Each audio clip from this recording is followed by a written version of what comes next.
At my son's graduation, my parents told me I had to give his college fund to my nephew instead.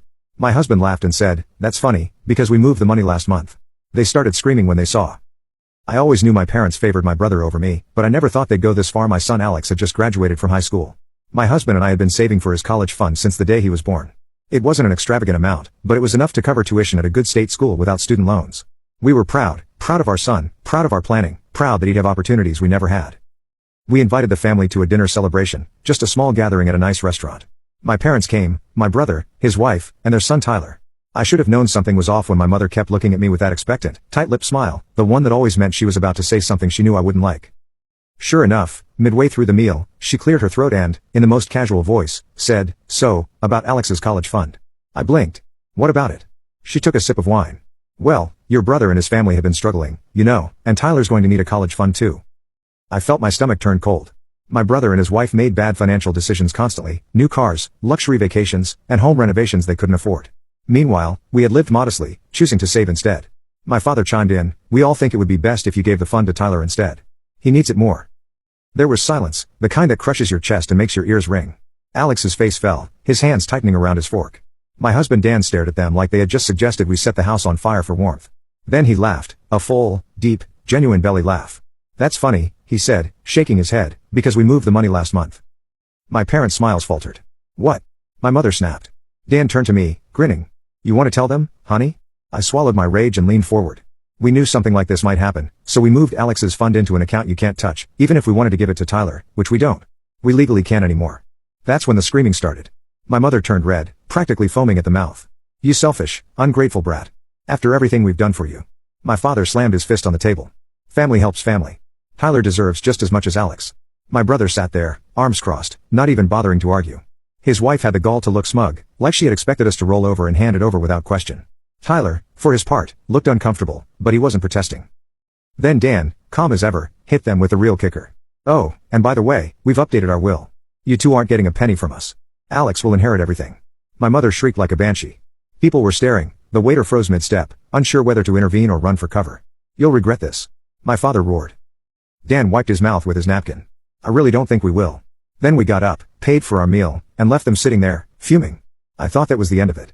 I thought they'd cut us off, disown us, maybe finally leave us alone. I was wrong. Because 3 days later, they showed up at our house with a lawyer, and that's when things got ugly. When I saw my parents standing on our porch with a lawyer, I almost laughed, almost.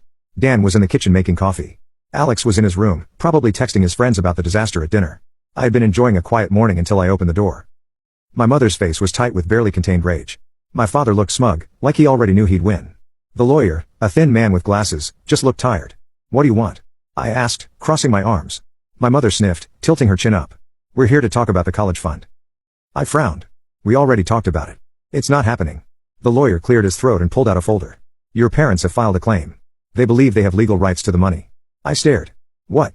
My father smirked. "That fund was created while you were under our roof. We supported you financially for years, and we believe that entitles us to a say in where that money goes."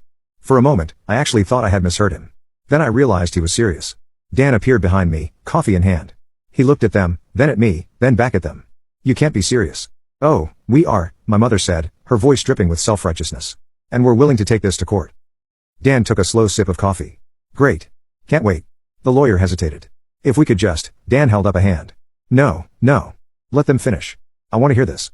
My father's smirk grew. "If you don't agree to transfer the money, we'll sue, and we'll win." I almost laughed, almost. But then I saw it, the look in my mother's eyes, the pure smug certainty, and suddenly a sickening thought hit me. They thought they had something real. I stepped forward. "What did you do?" My mother blinked innocently. "Whatever do you mean?" I clenched my fists. "What did you do?" She smiled, her voice dripping with fake sweetness.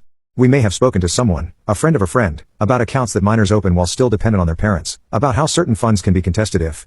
Dan put a hand on my shoulder, studying me. "You tried to steal from our son," he said, his voice low and dangerous.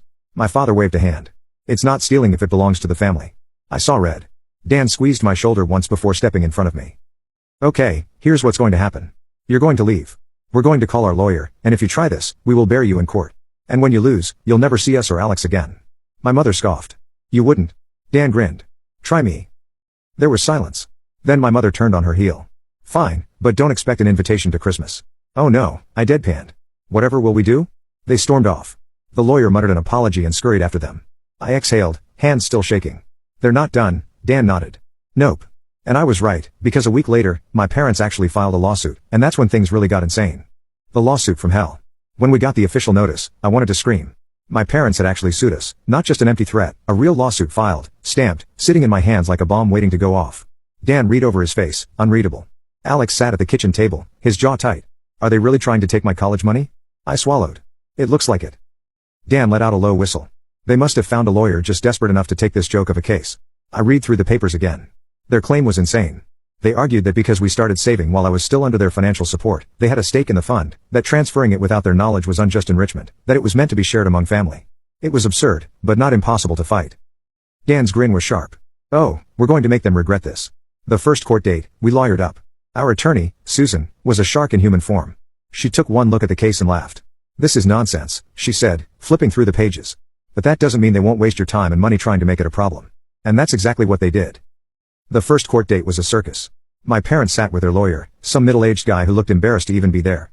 My brother and his wife sat behind them, acting like they were owed this money. And then there was their evidence. My father stood and confidently declared that he had proof the money belonged to them. He handed over printouts of old emails from me to Dan where we talked about setting up Alex's fund. Dan squinted at the papers. These are from 18 years ago. The judge was unimpressed. Do you have anything more recent?